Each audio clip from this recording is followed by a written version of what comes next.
السلام علیکم ورحمۃ اللہ وبرکاتہ۔ الحمد للہ رب العالمین والصلاة والسلام علی اشرف الانبیاء والمرسلین نبینا محمد وعلی آلہ واصحابہ اجمعین، اما بعد۔ ادا الدوا کا 7واں درس آپ کے سامنے پیش کیا جا رہا ہے۔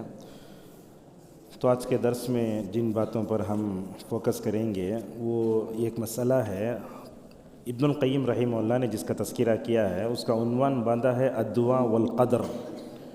تو یہ دعا اور تقدیر، اس بارے میں انہوں نے 3 موقف ذکر کیے ہیں۔ ایک موقف یہ ذکر کیا ہے کہ بعض لوگ کہتے ہیں دنیا میں کہ دعا کرنے سے کوئی فائدہ نہیں ہے۔ ابن القیم کہتے ہیں کہ یہ حد درجے کی جہالت ہے اور اسباب کو بیکار کرنے کی طرح ہے۔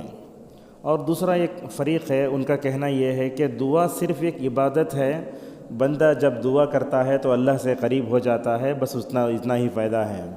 آگے کہتے ہیں یہ دونوں فریق اپنے اپنے فہم میں غلط ہیں، بلکہ میں یہ کہتا ہوں کہ دعا کا تعلق تقدیر سے بڑا گہرا ہے۔ یعنی جب بندہ دعا کرتا ہے تو یہ بھی تقدیر میں لکھا ہے کہ دعا کرنے سے اس کی تقدیر بدلے گی۔ اس چیز کو ذکر کرنے کے بعد ہم اپنے اس پہ آتے ہیں۔ آج کے درس میں جو اہم چیز ہے وہ یہ ہے مراتب القدر، تقدیر کے مراتب کیا ہیں اس کا ذکر کریں گے۔ اس کے بعد ایک مسئلہ ہے تقدیر پر ایمان جو ہم لاتے ہیں اس کی 2 شکلیں ہیں۔ اس کے بعد ایک مسئلہ ہے کہ تقدیر سے انسان گناہ کے لیے استدلال کر سکتا ہے کیا؟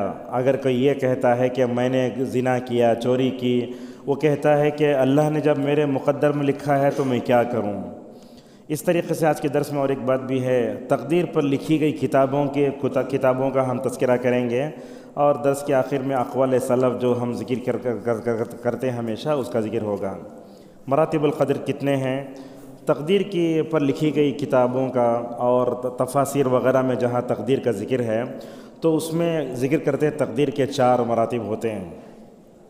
سب سے پہلے تقدیر کا مرحلہ ہے قدر کا العلم۔ العلم کا مطلب یہ ہوتا ہے کہ اللہ تبارک و تعالیٰ کا علم ازلی اور ابدی ہے۔ اللہ تعالیٰ جو تھا وہ بھی جانتا ہے، اور جو ہے وہ بھی جانتا ہے، اور جو ہونے والا ہے وہ بھی جانتا ہے۔ اسی لیے ابن عثیمین رحمہ اللہ کہتے ہیں علم اللہ یتعلق بثلاثۃ امور، اللہ تعالیٰ کا جو علم ہے اس کے 3 کیٹیگری ہیں۔ پہلا ہے ماضی کا علم، اللہ تبارک و تعالیٰ کو ماضی کا علم بھی ہے۔ اس کے بارے میں اگر آیت لکھنا چاہتے ہیں تو سورہ طٰہٰ آیت نمبر 51، جب حضرت موسیٰ علیہ السلام سے پوچھا تمہارا رب کیا جانتا ہے، تو حضرت موسیٰ نے اس وقت کہا تھا علمھا عند ربی فی کتاب، یہ ماضی کا علم ہے۔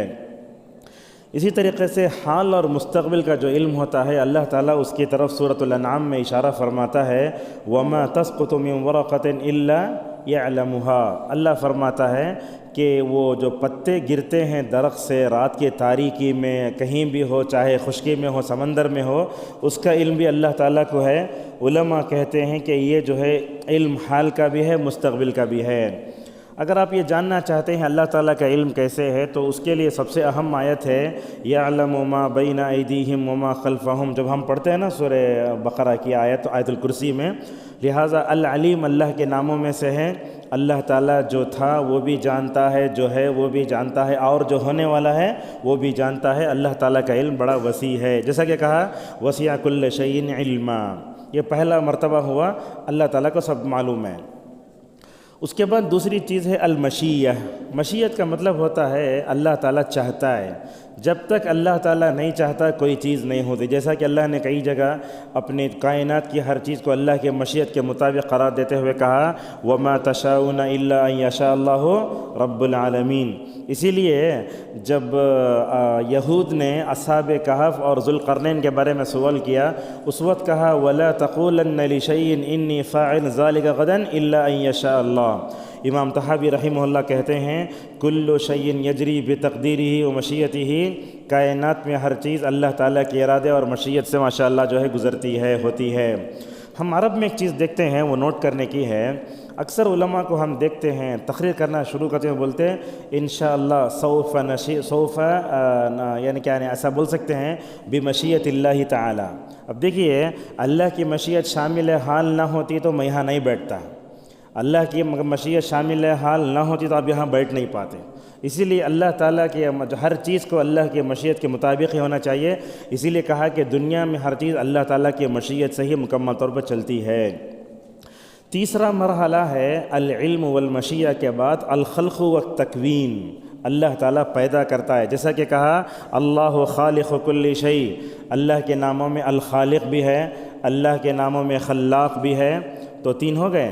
نمبر 4 ہے الکتابہ، یہ مراتب القدر ہمیں یاد رکھنا چاہیے، العلم، المشیۃ والخلق والتکوین، اور چوتھا ہے الکتابہ۔ اللہ تبارک و تعالیٰ نے جو بھی لکھا ہے ماشاءاللہ وہ اللہ ہی کو معلوم ہے، تقدیر لکھی جا چکی ہے۔ جیسا کہ فرمایا سورہ انعام کی آیت نمبر 38 میں ما فرطنا فی الکتاب من شیء، اور سورہ توبہ میں یہ کہا گیا قل لن یصیبنا الا ما کتب اللہ لنا هو مولانا۔ اب دیکھو رسول صلی اللہ علیہ وسلم تقدیر پر ایمان ماشاءاللہ کیسے پختہ کرتے ہیں۔ حضرت عبداللہ ابن عباس رضی اللہ عنہما کی عمر اللہ کے نبی کے وفات کے وقت کتنی تھی؟ 13 سال۔ 13 سال ابن عباس کی عمر، اللہ اکبر۔ اللہ کے نبی صلی اللہ علیہ وسلم کی تربیت پر قربان جاؤ، آپ نے اپنے چچا زاد بھائی کو ماشاءاللہ پیچھے بٹھا لیا اور کہا یا غلام اعلمک کلمات، اے غلام میں تم کو کچھ باتیں سکھانا چاہتا ہوں۔ 13 سال کی عمر میں رسول صلی اللہ علیہ وسلم ان کے یہ تقدیر پر ایمان کو پختہ کرنا چاہتے ہیں۔ کہتے ہیں اگر ساری دنیا بھی اگر تم کو نقصان پہنچانا چاہے نہیں پہنچا سکتی جتنا اللہ چاہتا ہے، اگر فائدہ پہنچانا چاہتا ہے لم ينفعك بشيء الا قد كتب الله لك۔ تو اس طریقے سے معلوم ہوا کہ تقدیر پر ایمان بہت ضروری ہے۔ یہ کتابت کا جو مسئلہ آتا ہے، عبداللہ ابن عمر رضی اللہ عنہ کی روایت آتی ہے بخاری میں، اللہ کے نبی صلی اللہ علیہ وسلم نے فرمایا اللہ تبارک و تعالیٰ نے ہر چیز کی تقدیر لکھ دی ہے زمین و آسمان کے 50,000 سال پہلے۔ یہ کتابت کا جو مرحلہ ہوتا ہے اس کو علماء نے جو ہے 5 قسموں میں تقسیم کیا ہے۔ اللہ جو لکھتا ہے کیا کیا لکھتا ہے، کیسے لکھتا ہے، دیکھیے۔ سب سے پہلے ہے تقدیر عام۔ تقدیر عام کا مطلب وہی ہے، یعنی اللہ تعالیٰ نے جب سے دنیا کو پیدا کیا اس وقت سے لے کر قیامت تک جو بھی ہوگا اس کو لکھ دیا ہے۔ وہ کب لکھا ہے؟ زمین و آسمان کے پیدا کرنے سے 50,000 سال پہلے۔ اس کو کہتے ہیں تقدیر عام۔ دوسرا ہے یہ بندوں کا رزق کتنا ہوگا، بندوں کی مدت کتنی ہوگی، کتنا مال ملے گا، وہ کیا عمل کرے گا۔ جیسا کہ ویسے اس سے پہلے ہم اشارہ کر چکے ہیں، اللہ کے نبی صلی اللہ علیہ وسلم نے 2 حدیثوں میں فرمایا بندہ جب اپنے ماں کے پیٹ میں رہتا ہے تو 2 مرتبہ فرشتے کو بھیجا جاتا ہے، ایک 4 مہینے ایک مرتبہ، اسی طریقے سے 120 دن ایک مرتبہ۔ یہ 2 مرتبہ کیوں لکھی جاتی ہے؟ صالح حسین حفظہ اللہ کہتے ہیں جب ماں کے پیٹ میں بچہ ہوتا ہے 4 چیزیں لکھی جاتی ہیں، وہ 2 مرتبہ ہوتا ہے۔ اس کی وجہ یہ ہے کہ اللہ تعالیٰ یہ بتانا چاہتا ہے کہ اللہ نے جو تقدیر میں لکھا ہے وہ ہو کر رہے گا۔ یہ 2 ہے۔ تیسرا ہے اسی میں کہ جنین میں جو بچہ ہوتا ہے اس کی بھی تقدیر لکھی جاتی ہے، سمجھ رہے نا؟ پہلا تقدیر عام ہے، اور دوسرا بندوں کے سارے بندوں کے رزق، ساروں کی موت، ساروں کے اعمال، وہ جنت میں جہنم میں سب لکھ دیا جاتا ہے، دوسرا مرحلہ۔ تیسرا مرحلہ ہوتا ہے جنین بلے تو ماں کے پیٹ میں جو بچہ ہے اس کی تقدیر لکھی جاتی ہے۔ نمبر 4 ہے تقدیر سنوی۔ تقدیر سنوی کب لکھی جاتی ہے؟ شب قدر میں، جیسا کہ اللہ تبارک و تعالیٰ فرماتا ہے انا انزلناہ فی لیلۃ القدر، اس میں کہا گیا لہٰذا ان راتوں میں اگر ہم دعا کرتے ہیں تو ماشاءاللہ ہمارے سال بھر کی تقدیر اچھی ہو جاتی ہے۔ اسی طریقے سے ہر دن کی تقدیر بھی ہے، اسے بولتے ہیں تقدیر یومی۔ تو اس طریقے سے تقدیر عام، دوسرا ہے عام بندوں کے رزق، ان کی مدت، ان کے اعمال، وہ تیسرا ہے جنین کی تقدیر، چوتھا ہے تقدیر سنوی ہے، اور 5واں ہے تقدیر یومی۔ ایک حدیث آتی ہے اس کے بارے میں آپ کو بتاتے ہیں، اللہ کے نبی صلی اللہ علیہ وسلم کی حدیث ہے، ابن ماجہ میں ہے، آپ صلی اللہ علیہ وسلم نے فرمایا تقدیر کو بدلنے والی صرف دعا ہے، دعا تقدیر کو بدلتی ہے۔ اور آپ نے یہ بھی فرمایا ولا یزید فی العمر الا البر، جب نیکی کرتا ہے بندہ تو ماشاءاللہ عمر میں اضافہ ہوتا۔ اور آپ یہ بات بھی جانتے ہیں، اللہ کے نبی صلی اللہ علیہ وسلم نے فرمایا من احب ان یبسط له فی اسرہ وینسى فی عملہ فلیصل رحمہ۔ آپ نے کہا کہ جو بندہ اپنے رزق میں برکت، اپنی عمر میں برکت چاہتا ہے تو اسے ایک کام کرنا چاہیے، صلہ رحمی۔ لہٰذا یہ جو حدیث ہے کہ تقدیر کو دعا ہی بدل سکتی ہے، اس کو بیان کرنے سے پہلے ایک بات یہ بتاتے ہیں، تقدیر پر جو ایمان ہوتا ہے وہ 2 طرح کا ہوتا ہے۔ ایک ہوتا ہے اجمالی، شارٹ، میں تقدیر پر ایمان رکھتا ہوں، یہ اجمال ہے۔ یہ عوام کو بھی رکھنا چاہیے۔ مفصل جو ہوتا ہے ماشاءاللہ علماء اس کے بارے میں لوگوں کے سامنے بتائیں۔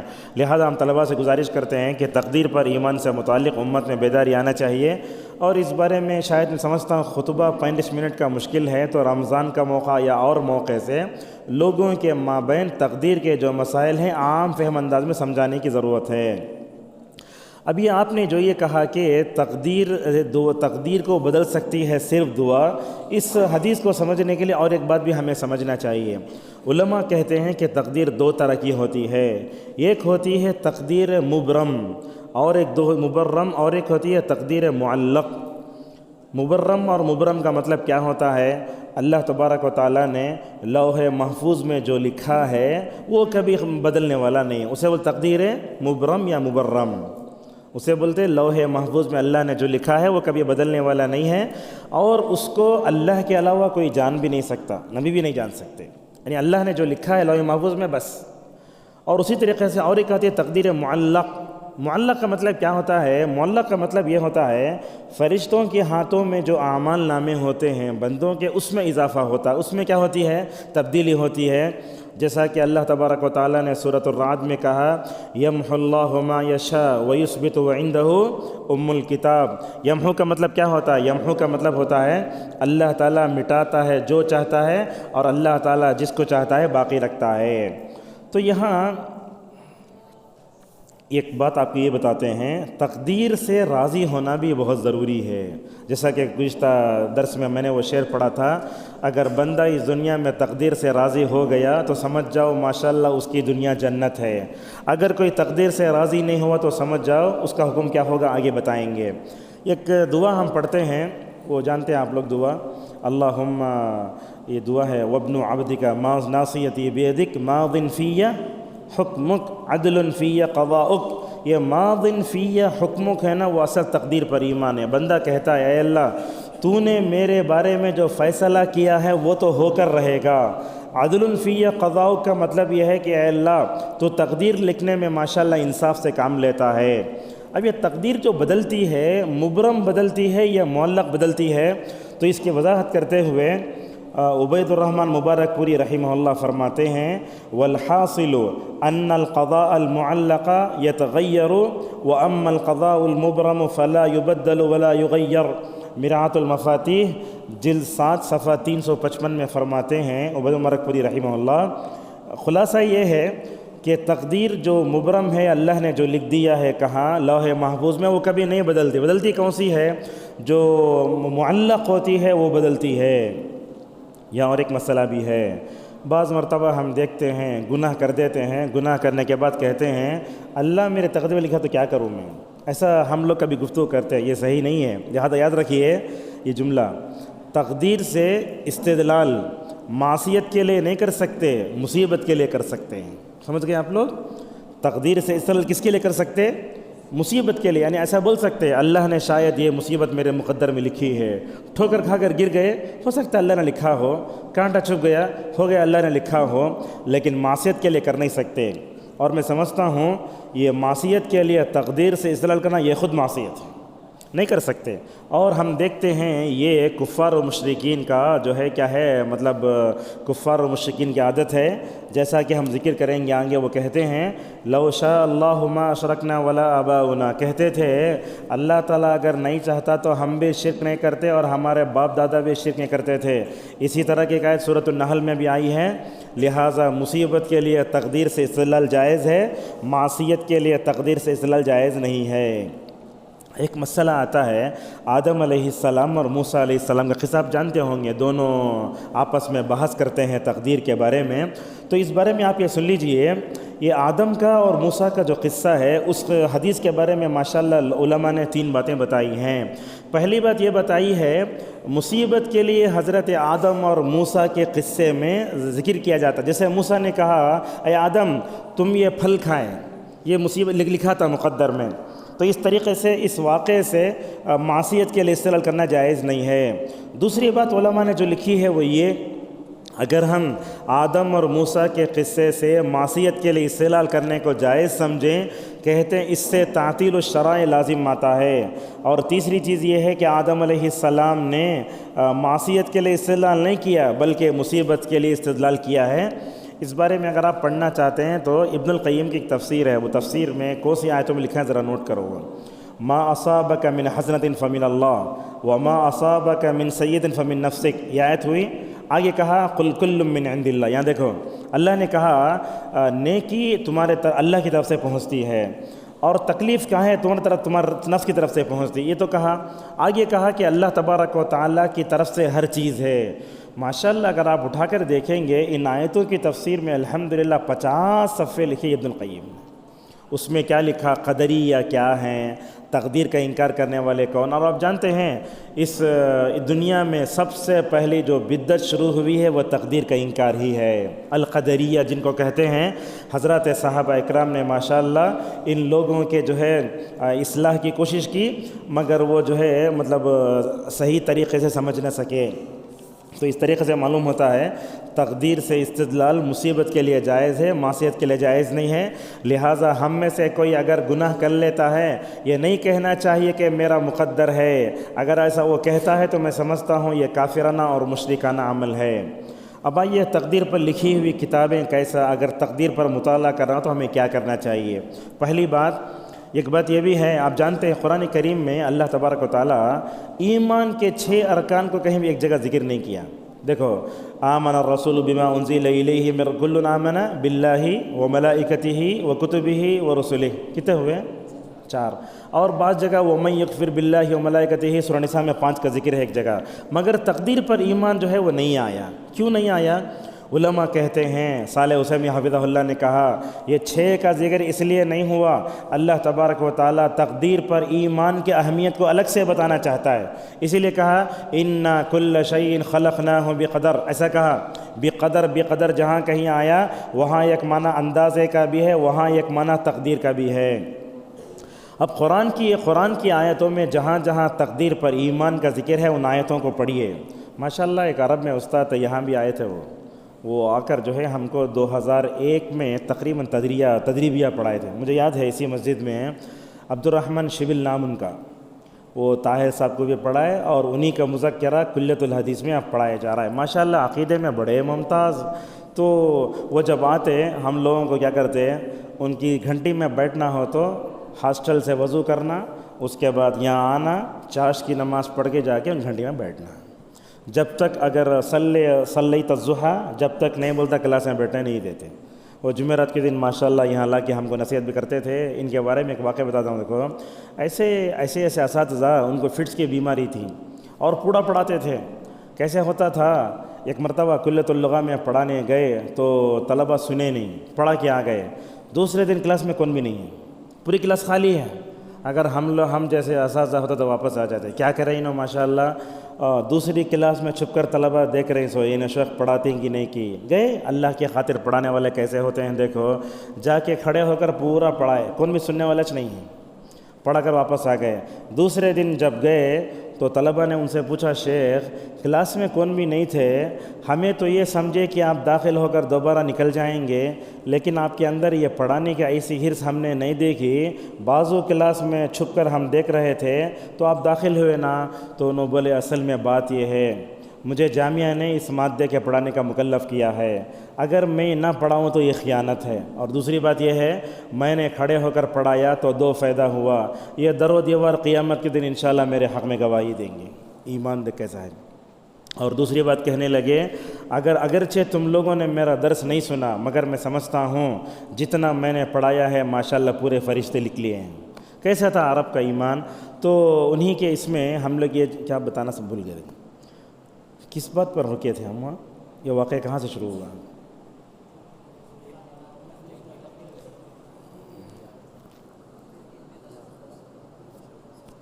پتہ نہیں کس بات پر۔ وہ شبل ان کا نام تھا، عبد الرحمن شبل، ہاں وہ پڑھاتے تھے۔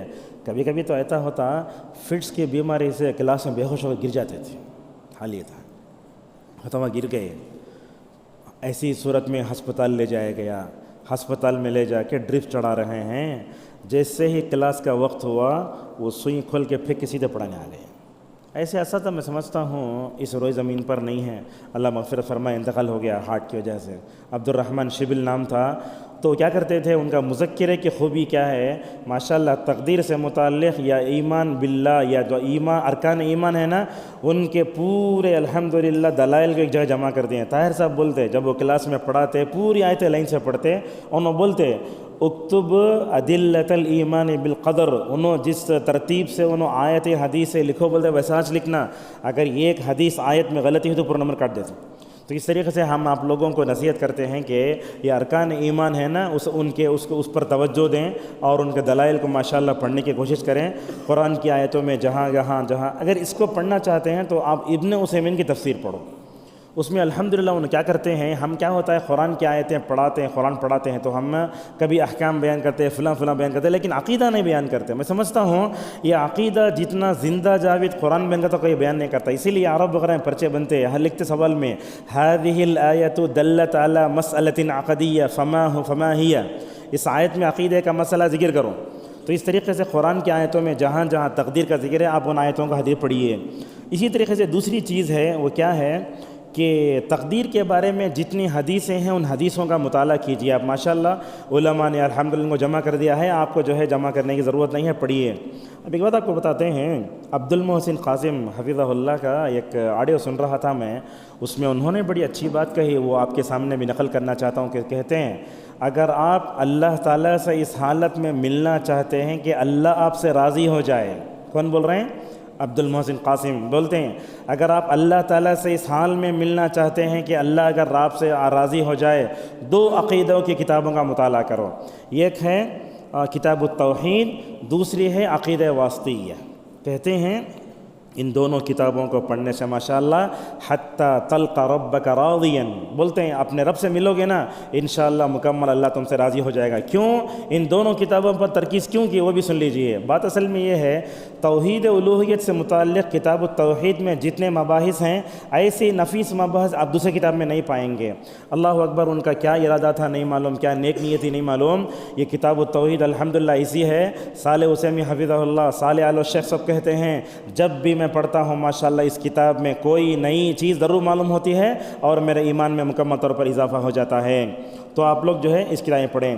اسی طریقے سے اسلاف کی عمدہ کتابیں بھی ہیں، یہاں دو کتابوں کے نام ہیں، ایک ہے ابن القیم کی تقدیر کے بارے میں ہے، شفاء العلیل فی مسائل القضاء والقدر والحکمت والتعلیل، شفاء العلیل فی مسائل القضاء والقدر والحکمت والتعلیل، یہ تو ہے ابن القیم کی۔ ابن تیمیہ نے کتاب لکھی ہے اقوم ما قیل فی القضاء والقدر، اقوم ما قیل فی القضاء والقدر والحکمت والتعلیل۔ یہ دونوں کتابیں پڑھنے کے نا میں سمجھتا ہوں اسلاف میں سے تقدیر کے مسئلے کو ماشاءاللہ ان دونوں علماء نے جیسے سمجھایا ہے اس قدر باریک کوئی نہیں سمجھائے گا۔ ان دونوں کتابوں کو ضرور پڑھیں، اور ان دونوں علماء کی اور ایک خوبی یہ ہے کہ تقدیر پر ایمان سے متعلق جو گمراہ فرقوں کا موقف ہے نا اس کو لے کر کے ماشاءاللہ اس پر رد بھی کرتے ہیں۔ اور اسی طریقے سے علامہ بن باز رحمہ اللہ کے شاگردوں میں سے شاگرد ہیں، عرب کے علماء میں سے ہیں، ان کا نام ہے محمد بن ابراہیم الحمد، بہت اچھے ہیں، قسیم کے ہیں یہ۔ انہوں نے بھی تقریباً 160 پر 7 صفحوں پر کتاب لکھی ہے، کتاب کا نام ہے الایمان بالقضاء والقدر۔ الحمدللہ اس کتاب کو میں نے پڑھا، اور یہ کتاب ہم جب تقدیر پر ایمان پڑھا رہے تھے اس کتاب کے کچھ مباحث لا کے اساتذہ ہم کو پڑھاتے تھے۔ علامہ بن باز رحمہ اللہ نے اس کتاب کی تخریج لکھی ہے، اس کے شروع میں لکھا ہے کہ محمد بن ابراہیم الحمد میرے شاگرد ہیں، اور تقدیر پر ایمان ایک ایسا مسئلہ ہے جس پر مؤلف نے قلم اٹھایا ہے۔ میں سمجھتا ہوں دنیا میں ایمان بالقضاء والقدر پر جتنی کتابیں لکھی گئی ہیں اس کتاب میں سے کتاب یہ بھی اچھی ہے۔ اور ایک بھی ہے کتاب القضاء والقدر بیہقی کی، بہت لاجواب ہے کتاب القضاء والقدر۔ اور ایک عالم دین ہیں عمر سلیمان اشقر، جانتے ہوں گے یہاں پہ عمر سلیمان اشقر، یہ بھی کئی کتابوں کے مؤلف ہیں۔ انہوں نے عقیدہ سے متعلق ایک سیٹ ذکر کیا ہے، اس کتاب میں بھی ایک کتاب ہے القضاء والقدر۔ اس طریقے سے اور ایک کتاب بھی ہے القضاء والقدر فی ضوء الکتاب والسنۃ ومذاہب الناس فی، القضاء والقدر فی ضوء الکتاب والسنہ ومذاہب الناس فی، یہ کتاب عبد الرحمن میں صالح الحمود کی۔ تو ان تمام کتابوں کا مطالعہ کرنے سے میں سمجھتا ہوں اچھا ہوگا۔ اور القدریہ جو ہے نا، یہ کون کب شروع ہوا، ان کے کیا کیا شبہات ہیں، علماء نے اس پر کیسے رد کیا، اس کا بھی مطالعہ کریں۔ اب آئیے وہ اس میں جو ہے ہم آتے ہیں، کتاب التوحید میں خود تقدیر پر ایمان کا ذکر بھی ہے۔ باب ایسے باندھا ہے، باب ما جاء فی منکر القدر، تقدیر کا انکار کرنے والوں میں۔ اس کے تحت انہوں نے ماشاءاللہ تقریباً 2 اثر ذکر کیے ہیں۔ کہتے ہیں عبادہ بن صامت رضی اللہ عنہ، دیکھو آج کل دیکھتے ہیں ہمارے پاس ہمارے خود عقیدہ اتنا پختہ نہیں جتنا ہونا چاہیے، اور ہمارے گھروں میں بھی عقیدہ اتنا پختہ نہیں جتنا ہونا چاہیے۔ اسی لیے کیا ہوتا ہے، تقدیر پر ایمان اچھا نہ رہنے کی وجہ سے ہمارے گھروں میں غلطیاں بہت ہوتی ہیں، اور خصوصاً خواتین سے قضاء اور قدر کے بارے میں بہت غلطیاں ہوتی ہیں۔ کبھی دیکھے ہوں گے آپ، اگر کسی ماں کا چھوٹا بچہ مر گیا تو تقدیر پر ایمان نہیں رہتا، اسے کیا بولتی ہے، انہیں تقدیر پر ایمان نہ ہو تو اللہ اس کی جگہ مجھے لڑا طاقت ہے۔ یہ غلط بات ہے۔ تقدیر پر ایمان ایسی چیز ہے، اپنے گھروں میں بھی جو ہے شعور پیدا کریں، خصوصاً خواتین میں اگر آپ خطاب کا موقع ملا، اپنے بہنوں کو، اپنے ماؤں کو بھی تقدیر پر ایمان سے متعلق لوگوں میں دیکھو، عبادہ بن صامت رضی اللہ عنہ کیا کہتے ہیں اپنے بیٹے سے، یا بنیا، یاد رکھو، انک لن تجد طعم الایمان حتی تؤمن بالقدر خیرہ و شرہ۔ عبادہ بن صامت رضی اللہ عنہ نے کہا، اے میرے بیٹے یاد رکھو، ایمان کا مزہ چکھنا چاہتے ہو، جب تک تم جو ہے قضاء و قدر پر ایمان نہیں لاتے، ایمان کا مزہ نہیں چکھو گے۔ اسی طریقے سے حضرت عبداللہ ابن عمر رضی اللہ عنہما فرماتے ہیں، قسم ہے اس ذات کی جس کے ہاتھ میں محمد صلی اللہ علیہ وسلم کی جان ہے، کہا یاد رکھو، اگر تم اللہ کے راستے میں احد پہاڑ کے برابر بھی جو ہے، احد پہاڑ کے برابر سونا جتنا ہے نا، اتنا بھی اگر تم خرچ کر لو، کہا ما قبلہ اللہ منہ حتی یؤمن بالقدر، اللہ کے راستے میں احد پہاڑ کے برابر سونا پانی اتنا خرچ کر لو، اتنا مال، یہاں تک یاد رکھو اللہ تبارک و تعالیٰ تمہارا عمل اس وقت تک قبول نہیں کرے گا جب تک کہ تم تقدیر پر ایمان نہ لا لو۔ ابن الجوزی رحمہ اللہ کہتے ہیں، وَنُؤْمِنُ بِالْقَضَاءِ وَالْقَدْرِ خَيْرِهِ وَشَرِّهِ حُلْوِهِ وَمُرِّهِ، کہتے ہیں کہ ہم ایمان لاتے ہیں تقدیر پر، چاہے وہ اچھی ہو یا بری ہو، چاہے وہ میٹھی ہو یا کڑوی ہو۔ احمد رحمہ اللہ کہتے ہیں، میں نے تابعین میں سے 70 کو دیکھا، امام احمد کا قول ہے یہ، امام احمد کہتے ہیں کہ میں نے 70 لوگوں کو تابعین میں سے دیکھا، وہ لوگ جن 3 باتوں پر فوکس کرتے تھے، جن پر اللہ کے نبی صلی اللہ علیہ وسلم کا انتقال ہوا، اس میں ہے الرضا بقضاء اللہ، اللہ تعالیٰ کی تقدیر سے راضی ہو جانا۔ عمر رضی اللہ عنہ کہتے ہیں، القدرۃ قدرۃ اللہ عز وجل، من کذب بالقدر فقد جہر قدرۃ اللہ عز وجل، یاد رکھو جو بندہ اللہ کی تقدیر کو جھٹلاتا ہے، گویا وہ اللہ تبارک و تعالیٰ کی قدرت کو جھٹلاتا ہے۔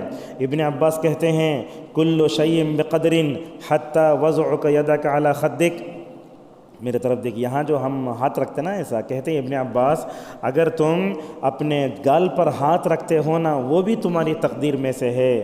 حسن بصری رحمہ اللہ نے کہا، اللہ تعالیٰ انسانوں کو پیدا کرتا ہے تو ہر ایک کی تقدیر لکھتا ہے، ہر ایک کی موت لکھتا ہے، دیکھو ہر ایک کی جو ہے رزق بھی لکھتا ہے۔ اس لیے حدیث میں آیا، لن تموت نفس حتی تستکمل رزقها، بندہ اس وقت تک نہیں مرتا یہاں تک کہ اس کے نوالے اور رزق پورا نہ ہو جائیں۔ اسی لیے ہم دیکھتے ہیں بعض مریض کیا رہتے ہیں، وہ ہسپتال میں رہتے ہیں، آئی سی یو میں رہتے ہیں، لیکن جب ان کو ڈسچارج کر کے گھر کو لاتے اچھے ہو جاتے ہیں، لیکن اس کے بعد کیا ہوتا، فوراً انتقال ہو جاتا۔ کیا مطلب اس کا؟ علماء نے اس کا مطلب یہ بتایا، اصل میں اللہ تبارک و تعالیٰ ان کو جو ہے اچھی موت دینا چاہتا ہے، اپنے گھر والوں سے ملایا، اس کے بعد ان کو کلمہ نصیب ہوا، ان کے مقدر میں جو زمزم کے اور پتہ نہیں کیا کیا گھونٹ ہوتا ہے وہ جب تک نہیں اترتے اس وقت تک موت نہیں آتی۔ لہٰذا رزق کے بارے میں ہم کو پریشان نہیں ہونا چاہیے۔ خصوصاً ہم دیکھتے ہیں طلباء کو جیسے ہی فارغ ہو جاتے ہیں مالی پریشانیاں ان کو گھیر لیتی ہیں، اور جب مالی پریشانیاں گھیرتی ہیں تو کیا کرتے ہیں، مال بٹورنے میں اپنے دین کو بھی بیچ دیتے ہیں۔ نہیں ہونا چاہیے۔ عرب وغیرہ میں ماشاءاللہ ہم جیسے کلاسوں میں بتائے، اگر کسی آٹو والے کے، اگر کسی کار والے کے ساتھ بھی بیٹھ گئے نا، ماشاءاللہ تقدیر پر ایمان یہ عرب کی خصوصیات میں سے ہے۔ ایک مرتبہ ہم بیٹھے ایک ڈرائیور کے ساتھ، جیسے بیٹھے پوچھے کیسا کتنا ملتا ہے تم نہ ہر دن، تو نہ بولتا نہ توکل علی اللہ فی الرزق، رزق کے معاملے میں اللہ پہ بھروسہ کرتے ہیں۔ وہ بولنے لگا اللہ تعالیٰ نے اگر میرے مقدر میں 5 ریال لکھا ہے تو 5 ریال ملتے ہیں، اگر اللہ تعالیٰ نے میرے مقدر میں 60 ریال تو 60 ریال لکھتے ہیں۔ اس کے بعد کیا بولتا ہے؟ وہ بولتا ہے میرے رزق کا سب سے بڑا جو تعلق ہے وہ عبادتوں سے ہے، میں کوشش اس بات کی کرتا ہوں کہ کوئی نماز نہ چھوٹے۔ اسی لیے اللہ نے کیا کہا وَأَمُرْ أَهْلَكَ بِالصَّلَاةِ وَاصْطَبِرْ عَلَيْهَا لَا نَسْأَلُكَ رِزْقًا نَحْنُ نَرْزُقُكَ وَالْعَاقِبَةُ لِلتَّقْوَىٰ۔ اسی لیے ہم دیکھتے ہیں آج کل لوگ دکانوں میں بیٹھتے ہیں، نماز چھوڑ کر کماتے ہیں، نماز چھوڑ کر جو کمائی ہوتی ہے اس میں کیا نہیں ہوتا؟ بیکائی نہیں ہوتی۔ مجھے اس وقت وہ صحابی کا نام یاد نہیں آ رہا ہے، مالک ابن عراق یا عراق ابن مالک رضی اللہ عنہ تھے۔ علامہ ابن کثیر نے سورہ جمعہ کی آیتوں میں لکھا ہے فَإِذَا قُضِيَتِ الصَّلَاةُ فَانتَشِرُوا فِي الْأَرْضِ وَابْتَغُوا مِنْ فَضْلِ اللَّهِ وَاذْكُرُوا اللَّهَ كَثِيرًا لَعَلَّكُمْ تُفْلِحُونَ۔ کیا ایمان تھا دیکھو۔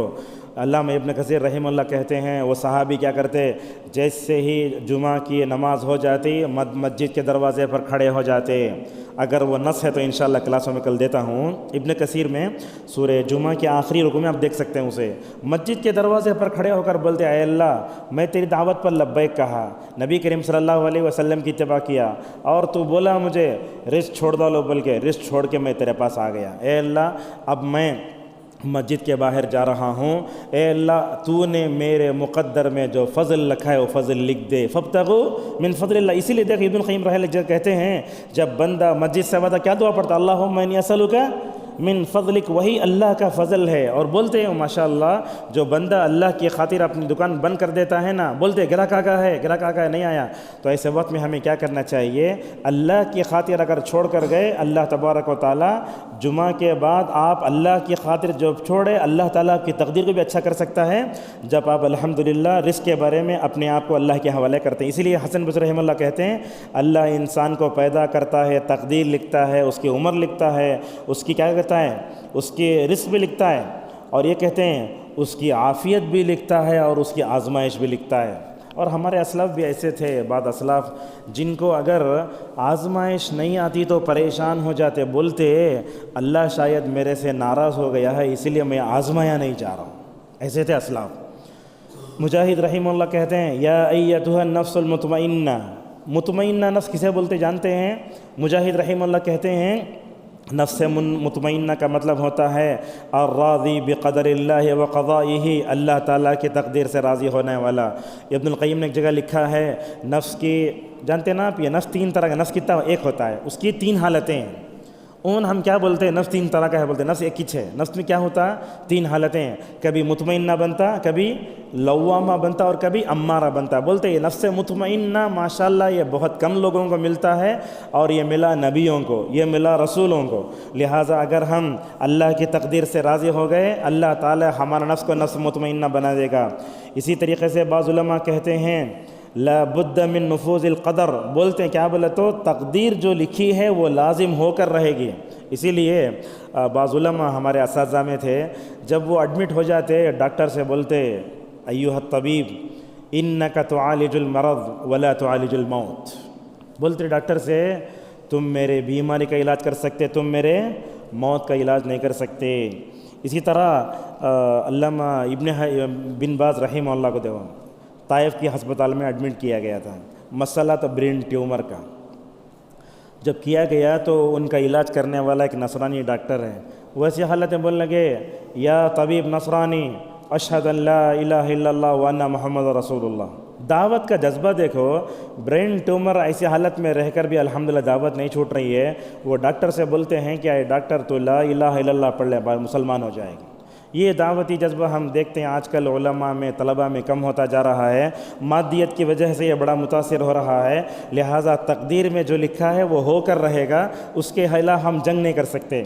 اسی طریقے سے علامہ ابن حجر رحمہ اللہ کہتے ہیں یجب علی الخلق والرضا والتسلیم، دو لفظوں میں ماشاءاللہ پورا خلاصہ یاد رکھو، اللہ کی تقدیر سے راضی ہو جاؤ اور اللہ تبارک و تعالیٰ کی تقدیر کے سامنے اپنے سر کو مکمل طور پر خم کر دو۔ کیوں؟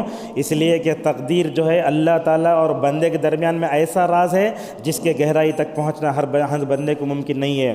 علقمہ رحمہ اللہ کہتے ہیں وَمَن يُؤْمِن بِاللَّهِ يَهْدِ قَلْبَهُ، یہ آیت جانتے ہیں نا آپ، سورۃ تغابن آیت نمبر 11، اللہ تعالیٰ اس میں فرماتا ہے وَمَن يُؤْمِن بِاللَّهِ يَهْدِ قَلْبَهُ، کتاب التوحید میں یہ آیت آئی ہے، جو بندہ اللہ پہ ایمان لاتا ہے اللہ اس کے دل کو ہدایت دیتا ہے۔ کیا مطلب ہے؟ علقمہ کہتے ہیں کہ یہاں مراد تقدیر پر ایمان ہے، جو بندہ تقدیر پر ایمان لاتا وہ ہدایت پر ہے، اور جو بندہ تقدیر پر ایمان نہیں لاتا وہ راہ راست سے ہٹا ہوا ہے۔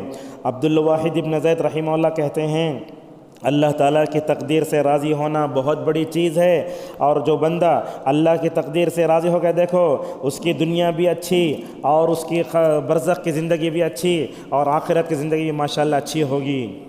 اس طریقے سے علی رضی اللہ عنہ نے حدیث سے کہا، دیکھو کتنی اچھی بات ہے، جو آدمی اللہ تبارک و تعالیٰ کی تقدیر سے راضی ہو جاتا ہے اس کو اجر ملے گا۔ اللہ پر ایمان رکھنے سے اجر ملتا نا، ویسے تقدیر پر ایمان رکھنے سے ماشاءاللہ اجر ملتا۔ اور دیکھو وَمَن لَّمْ يَرْضَ بِقَضَاءِ اللَّهِ وَقَدْرِهِ جَرَى عَلَيْهِ فَقَدْ حَبِطَ عَمَلُهُ، رونگٹے کھڑے ہو جاتے ہیں، پڑھتے ہیں، بولتے ہیں اللہ کی تقدیر سے راضی نہیں ہونے والا جو اس پر حالانکہ جاری ہو کر رہے گی، ہو سکتا ہے کہ اس کا عمل تباہ و برباد ہو جائے۔ سفیان رحمہ اللہ کہتے ہیں وبشر المخبتین، سورہ حج کی آیت نمبر 35 میں اللہ فرماتا ہے، مخبتین کا مطلب کیا ہے؟ کہا الراضین بقضاء اللہ وقدرہ، بولتے ہیں مخبتین کا مطلب یہ ہے کہ بندہ اللہ تبارک و تعالیٰ کی تقدیر سے راضی ہو جائے۔ ابو سلیمان رحمہ اللہ کہتے ہیں جب بندہ شہوات سے دور ہو جائے، گناہوں سے دور ہو جائے، تقدیر پر ایمان لاتا ہے تو ماشاءاللہ اس کی زندگی اچھی ہو جاتی ہے۔ ابن عون رحمہ اللہ کہتے ہیں جب بندہ تقدیر پر ایمان لاتا ہے اللہ تعالیٰ اس کے دنیا اور آخرت کو ماشاءاللہ آسان کر دیتا ہے۔ اور دیکھتے ہیں کفار مشرکین وغیرہ کو بھی تقدیر پر ایمان تو نہیں رکھتے۔ دوسرا یہ ہے ان کی زندگی میں پریشانی زیادہ ہے، کیوں؟ اس لیے کہ تقدیر پر ایمان نہیں رکھتے۔ اگر ہم تقدیر پر ایمان رکھتے ہیں، اللہ نے میرے مقدر میں یہ رکھا ہے، میں سمجھتا ہوں اللہ کی طرف سے آنے والے فیصلوں کو قبول کرنے میں بھی مکمل طور پر آسانی ہوتی ہے۔ اب یہاں دیکھیے عامر ابن قیس رحمہ اللہ کہتے ہیں وَمَا مِن دَابَّةٍ فِي الْأَرْضِ إِلَّا عَلَى اللَّهِ رِزْقُهَا، یہ آیت کو جب میں پڑھتا ہوں میرے تقدیر پر ایمان ماشاءاللہ پختہ ہو جاتا ہے۔ الحمدللہ فاطر السماوات والارض، جب اس آیت کو پڑھتا ہوں تو ماشاءاللہ میرا ایمان پختہ ہو جاتا ہے۔ حسن رحمہ اللہ کہتے ہیں ارضا عن اللہ رضی اللہ عنہ، آپ جانتے ہیں صحابہ کرام کو رضی اللہ عنہ کیوں کہا جاتا ہے، اس کی وجہ بیان کرتے ہوئے حسن بصری کہتے ہیں یاد رکھو اللہ کی تقدیر سے اگر تم راضی ہو جاؤ اللہ تم سے راضی ہو جائے گا۔ اسی لیے ابن عباس کی روایت آتی ہے رضیت باللہ ربا وبالاسلام دینا ومحمد صلی اللہ علیہ وسلم نبیا ورسولا، یہ دعا پڑھنے سے بندے کو لذت بندگی حاصل ہوتی ہے۔ صحابہ ماشاءاللہ تقدیر سے بڑے راضی تھے، جب بھی کوئی بات ہوتی تو کہتے قدر اللہ ما شاء فعل، کہتے ہیں من رضی بما قسم اللہ بارک اللہ فیہ، جو آدمی اللہ کی تقدیر سے راضی ہو جاتا ہے اللہ اس کی زندگی میں برکت دیتا ہے۔ وَمَن لَّمْ يَرْضَ بِقَضَاءِ اللَّهِ وَقَدَرِهِ لَمْ يُوَسَّعْ لَهُ وَلَمْ يُبَارِكْ لَهُ فِيهِ، جو بندہ تقدیر سے راضی نہیں ہوتا ہے اللہ تعالیٰ اس کی زندگی کو تنگ کر دیتا ہے اور اس کی زندگی سے برکت کو اٹھا لیتا ہے۔ ایک 10 منٹ میں اپنے بات کو سمیٹ لیتا ہے۔ یہاں ایک بات ہے جس کو ابن القیم رحمہ اللہ نے ذکر کیا ہے، عنوان باندھا ہے ایسا الدعاء من اقوى الاسباب، کہتے ہیں کہ دعا اسباب میں سب سے بہترین ہے۔ ہمارے معاشرے میں ایک حدیث مشہور ہو گئی ہے دعا مومن کا ہتھیار ہے، لوگ اسے بغیر صحابی کے اور بغیر تخریج کے بیان کرتے ہیں الدعاء سلاح المومن، لیکن حدیث کا معنی صحیح ہے مگر اس کا متن ہے نا سند کے اعتبار سے ضعیف ہے۔ اب یاد رکھیے ایک بات یہ بھی سمجھ میں آتی ہے کہ بندہ جب دعا سے عاجز ہو جاتا ہے نا وہ ہلاک ہو جاتا ہے۔ کبھی کبھی ہم دیکھتے ہیں طلباء کو بھی عام عوام کو بھی، اگر وہ اللہ کی تقدیر سے راضی نہیں ہوئے دعا بھی نہیں کرتے، جب دعا بھی نہیں کرتے تو بندے ہلاک ہو جاتے ہیں۔ لہذا ابن عثیمین رحمہ اللہ کہتے ہیں یاد رکھو اگر تم دعا کرو گے یاد رکھو ماشاءاللہ اللہ تبارک و تعالیٰ تمہارے اوپر سے مصیبتوں کو مکمل طور پر دور کرے گا، اور کتنی ایسی جو ہے چیزیں ہیں کہ دعا کی وجہ سے ماشاءاللہ نعمت بھی باقی رہے گا۔ اور یہ بات یاد رکھیں آپ عزیز طلباء، دعا کا اسباب سے بڑا گہرا تعلق ہے۔ ابھی قریب میں ششماہی امتحانات آ رہے ہیں، ایسے وقت میں آپ کو 2 کام کرنا ہے۔ ایک تو یہ ہے نتیجہ اللہ کے حوالے، مگر اسباب کو اپنانا چاہیے۔ کلاسوں میں پڑھائی ہوتی ہے، طلبہ کتاب نہیں لاتے، غور سے نہیں سنتے، لکھتے نہیں ہیں، جب تک استاد کی نظر ان پر ہوتی ہے تو وہ جو ہے خاموش دیکھتے رہتے ہیں۔ جیسے ہی استاد کی نظر کتاب پر جاتی ہے تو طلبہ نعوذ باللہ بے نیازی برتیں نہیں ہونا چاہیے۔ اگر کوئی یہ کہتا ہے اللہ تعالیٰ ششماہی امتحان میں مجھے فیل لکھ دلا تو کیا کروں میں، یہ کیا ہے؟ یہ اللہ تعالیٰ کی تقدیر سے مصیبت نے معصیت کے لیے استدلال کر رہے ہیں یہاں پہ۔ تو اس طریقے سے میں آپ سے گزارش کروں گا کہ ایک طرف دعا بھی کرتے رہیں اور ماشاءاللہ اسباب کو بھی اپنائیں۔ علماء کہتے ہیں اسباب کو اپنانا قبولیت دعا کی شرطوں میں سے نہیں ہے، بلکہ یہ بھی کہا اسباب کو اپنانا توکل کے منافی بھی نہیں ہے۔ اسباب کو اپنائے بغیر صرف دعا کرنا یہ بھی صحیح نہیں ہے۔ آپ پڑھتے نہیں، یہ بولتے اللہ تعالیٰ میرے تقدیر میں کامیابی لکھا رہا تو 40 کو پاس ہو جاتا، میں ویسا نہیں بول سکتے آپ، بلکہ اہل علم نے کہا اسباب کو اپنانا اور ظاہری سبب کو اپنانا، مگر کبھی سبب کے حوالے نہیں ہونا چاہیے۔ ہمارے زندگی میں ایسی چیزیں بہت ہوتی ہیں، درد سر آیا میڈیکل گئے، دوا کھا لے، ڈسپرین کھایا اچھا ہوگا میں، سٹریزن کھایا اچھا ہوگا میں، یہ بات غلط ہے نا یہ۔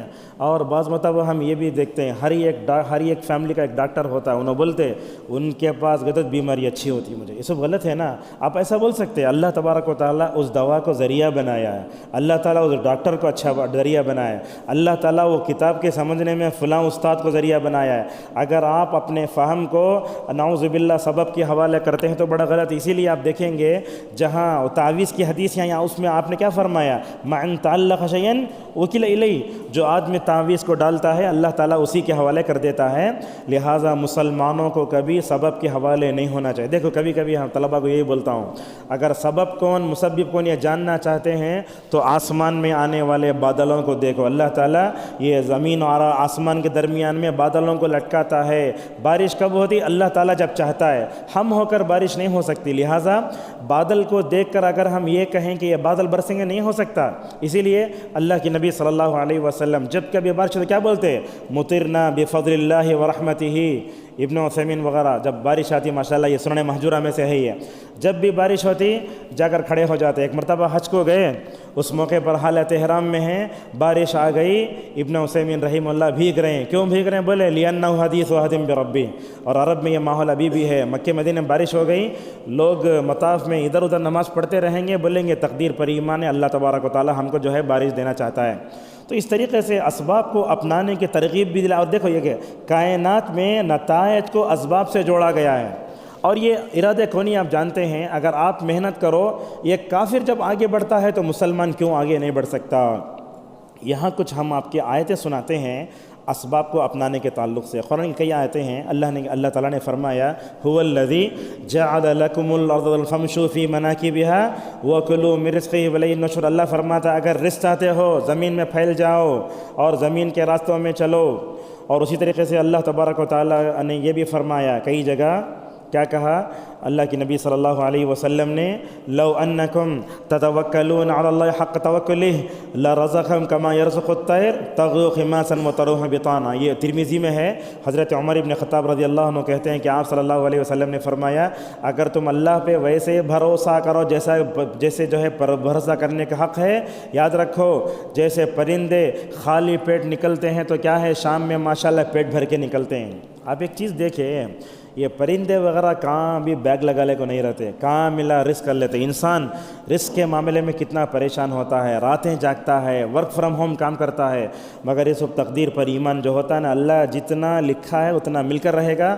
اور ایک بات ہے، اللہ نے میرے حق میں جتنا لکھا ہے وہ مل کر رہے، کوئی چھین نہیں سکتا، اور اللہ نے میرے مقدر میں جو نہیں لکھا ہے وہ دوسروں سے چھین بھی نہیں سکتے۔